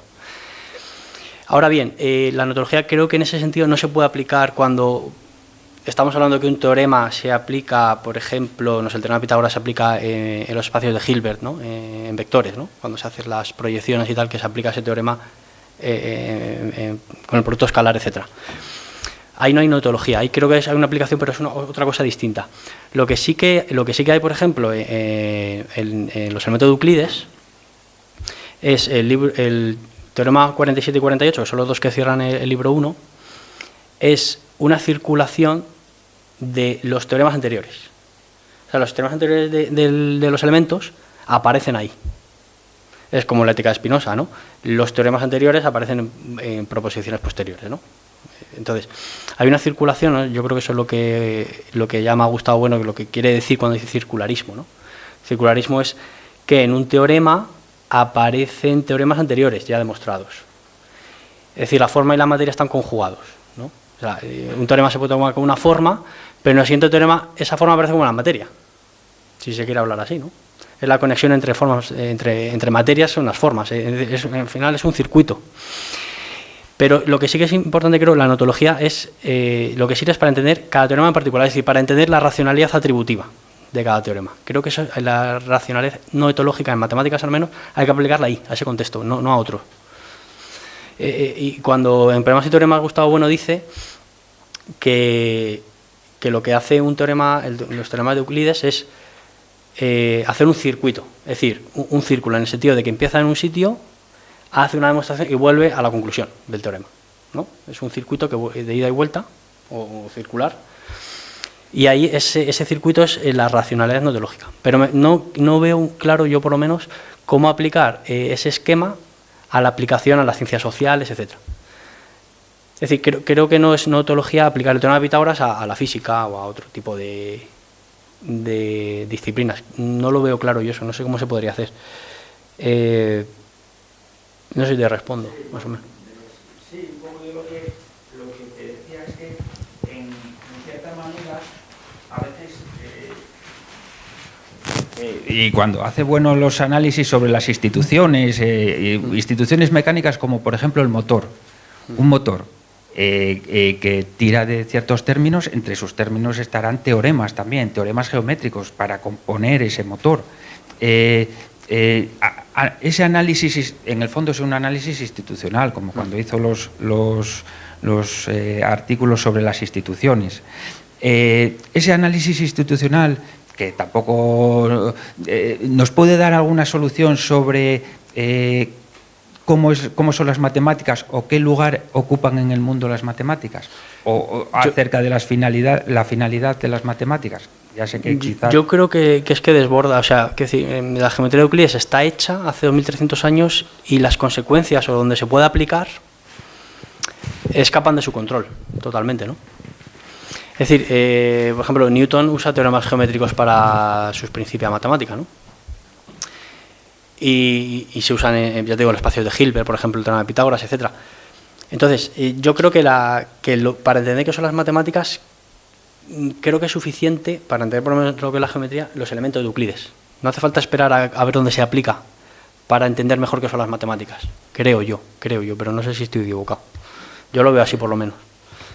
Bueno, yo solamente quería hacer una cosita, un apunte nada más, que a esto, lo que decía antes Carlos, que más que aplicar la matemática a algo, es el contenido de algo se lleva a esas estructuras, ¿no? Por ejemplo, tenemos una ecuación o cualquier cosa y entonces metemos ahí, lo llenamos de contenido, por ejemplo, económico. Entonces, en realidad lo que estamos haciendo es utilizar una serie de estructuras y llenarlas de contenidos que no son propiamente matemáticos, sino que pueden ser económicos, como cuentas de resultados, lo de las matrices, las cuentas en T, etcétera, etcétera, ¿no? O sea, lo llenas de contenidos que son ajenos a la matemática. Entonces, pero lo pasa lo siguiente, que hay una dialéctica entre las categorías, hay una dialéctica alfa y beta operatoria que resulta que si tú matematizas, por ejemplo, unas cuestiones sociológicas, según vas subiendo de beta 2 a alfa 1, vas perdiendo la categoría. Vas perdiendo la categoría sociológica. Entonces, cuanto más asciendes, digamos, cuanto lo matematizas más, menos contenido sociológico tiene. O psicológico, o antropológico, o económico. Es decir, cuando no puedes llegar a alfa 1, es imposible. Y ahí te has quedado sin la categoría humana, por así decir. Ese es el problema de esta dialéctica que hay. Creo yo que entonces, vamos. Sí. Sí, estoy de acuerdo. Lo único que yo sí que matizaría es que la aritmética, por ejemplo, lo que decía antes, la aritmética absorbe operaciones del mundo. Me refiero, la operación de juntar y separar, la operación de agrupar, la operación de dividir, de partir, es la división, es la multiplicación, es la suma, es la resta. Es decir, las 4 operaciones matemáticas básicas son una abstracción, si se quiere, o una reabsorción o una adaptación de operaciones prácticas y técnicas del mundo. Como son operaciones tan básicas como es juntar, separar, dividir, esa aritmética que se construye, que en el fondo álgebra es aritmética más otras estructuras, las letras, ¿no?, tiene tanta potencia, porque es que viene de operaciones básicas como son juntar y separar objetos. Entonces, por eso se aplica luego tanto a todas las operaciones. Yo creo que es un poco eso también. Y que las matemáticas, claro, están a una escala autoformante. Bueno, mejor dicho, autorreferente. Quiero decir que refieren a que no hace falta salir del plano del papel o de la pizarra para hacer matemáticas. Mientras que, por ejemplo, cuando hacemos química, la H ya no es como la X, sino una H ya está remitiendo al signo, al elemento químico hidrógeno que estaría ahí. Entonces, claro, es un poco lo que dice Luis. Yo creo que cuando uno resuelve una ecuación en el ámbito económico es porque, aunque parezca que está haciendo matemáticas, sí, desde un plano puramente autogórico, sí, pero el problema es que los signos en verdad son alegóricos, están remitiendo a pues eso, magnitudes de otras cosas, que si el déficit, que si tal índice económico, tal. Entonces, claro, yo creo que eso también es... ¿Son matemáticas? Sí, pero solo cuando estás acotado al circuito del plano del papel o de la pizarra. Sí, de acuerdo. Totalmente de acuerdo, sí. ¿Querías bueno, pues una última cuestión, si acaso, pero tiene que ser rapidísima porque estamos fuera de tiempo.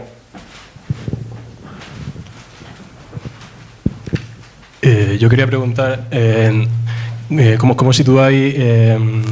Yo también estudio matemáticas en la Complutense y, por ejemplo, estaba dando aprendizaje automático, la asignatura de aprendizaje automático. Entonces quería saber cómo podéis situar determinados modelos predictivos, como pueden ser a lo mejor, pongo por caso, a lo mejor el de los primeros vecinos. No sé si lo... Perdón. Sí, es que no te hemos oído. ¿Se oye? Sí, pero aléjale. Vale. Bueno, Pues eso, no sé si conocéis el método de los primeros vecinos, método predictivo dentro del aprendizaje automático.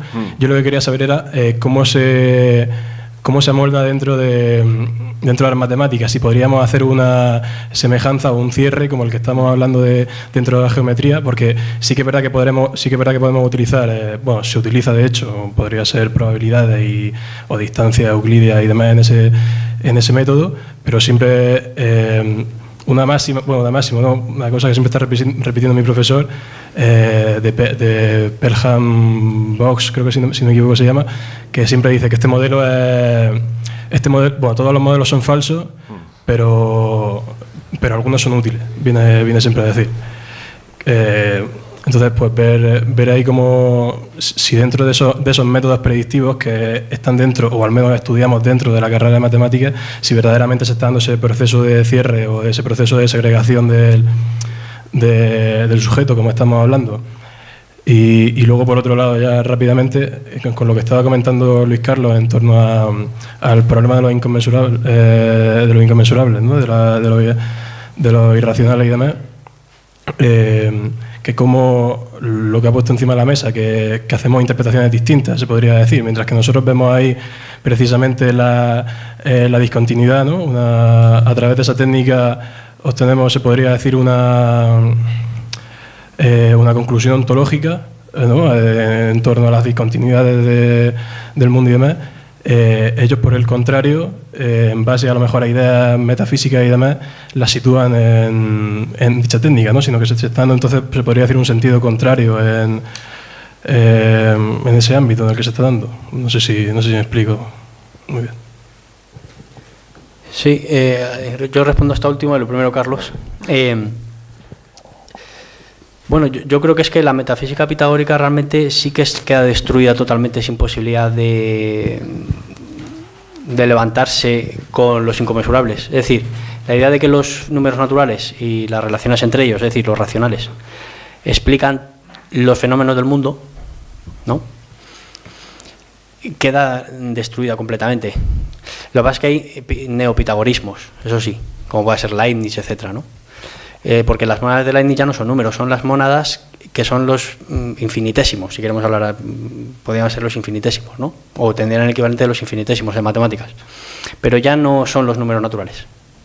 Entonces yo creo que después de la escuela de Platón y del libro quinto de los Elementos de Euclides, no es posible ya el pitagorismo, tal cual. Sí, neopitagorismo sí, claro, pero no pitagorismo. Y con respecto a lo que planteas, ¿no? Claro, estos métodos de aprendizaje automático, que muchos tienen que ver pues con la probabilidad y la estadística, ¿no? Se me ocurre comentar dos cosas. La primera es que, bueno, en el caso del clasificador del vecino más cercano, lo primero que me ha venido a la cabeza es el ideograma geométrico con el que se aprende, ¿no? Que es como ver que es el sistema que se usa, pues, por ejemplo, para las recomendaciones de ofertas cuando te aparecen los anuncios en el móvil, ¿no?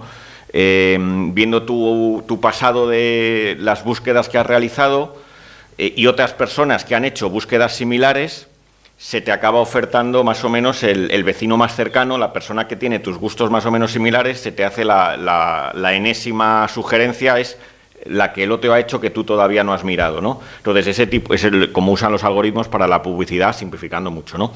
Y claro, el caso es que esto, cuando lo aprendes, el ideograma geométrico es como que te ponen un puntito en un espacio y ves los puntitos al lado y dices, este es tu vecino más cercano. Entonces, ahí está el ideograma geométrico otra vez a toda máquina, ¿no? Y luego, lo interesante aquí del asunto es como en estos métodos, el engranaje con las matemáticas es a través de la estadística, ¿no? Y la pregunta que es, de nuevo, es ¿por qué la estadística es la parte de las matemáticas más útil desde en el laboratorio, en un montón de técnicas, ¿no?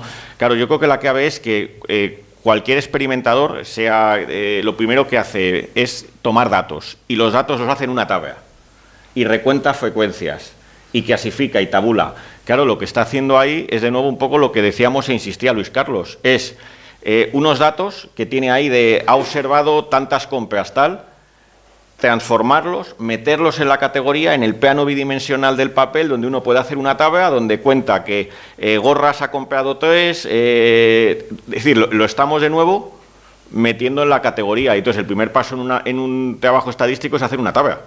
Luego ya vendrá pues el análisis descriptivo o si se quiere hacer ahí pues un modelo probabilístico o lo que sea, ¿no? Pero siempre la recogida de datos consiste en su tabulación, es decir, en escribirlos, en el conteo, básicamente. Entonces, claro, ahí está otra vez las matemáticas. Que son los primeros ideogramas de Mesopotamia, era precisamente eso, eran recuentos, eran tablas fiscales para cobrar impuestos. Eran tablas también, donde surge la aritmética. Estamos ya fuera de tiempo, pues simplemente varias cuestiones. Darle en primer lugar las gracias a Sergio Vicente por su asistencia, por el animado debate que hemos tenido. Y simplemente citarles para el próximo diálogo filosófico, que será, si no recuerdo mal, en abril, el miércoles 24 de abril, con el título Filosofía de la Inteligencia Artificial, el libro, que en este caso me toca presentar mi libro sobre inteligencia artificial. Así que, pues nada, les esperamos aquí. Muchas gracias.